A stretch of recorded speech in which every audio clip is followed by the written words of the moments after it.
ஆண்டவராகிய இயேசு கிறிஸ்துவின் நாமத்தில் உங்கள் அனைவருக்கும் என் அன்பின் வாழ்த்துக்கள்.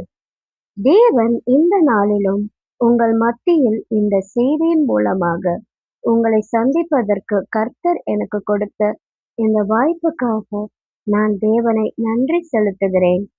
இந்த நாளிலும் நாம் ஆவியானவர் நம்முடன் பேச வாஞ்சிக்கிற தேவனின் மெல்லிய சத்தத்திற்கு நாம் செவி கொடுப்போம்.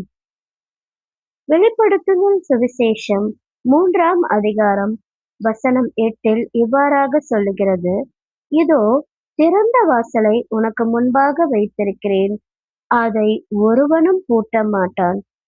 இந்த நாளிலும் நாம் ஒவ்வொருவரும் நமது வாழ்க்கையில் நமக்காகவோ நம் குடும்பத்தில் உள்ள நபர்களுக்காகவோ நாம் ஒரு ஆசீர்வாதத்திற்காக நெடு நாட்களாக ஜெப விண்ணப்பங்களை ஏறெடுத்து அநேக நாட்களாக தேவனிடமிருந்து பதிலுக்காக காத்திருக்கிறோம்.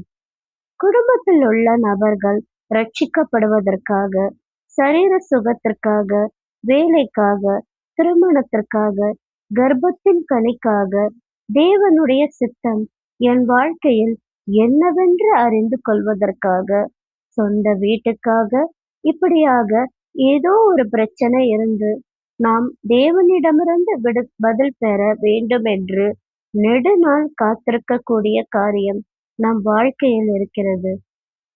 நீதிமொழிகள் 13வது அதிகாரம் 12வது வசனத்தில் இவ்வாறாக இருக்கிறது, நெடுநாள் காத்திருத்தல் இருதயத்தை இளைக்க பண்ணும், விரும்பினது வரும்பொழுது ஜீவ விருட்சம் போல் இருக்கும்.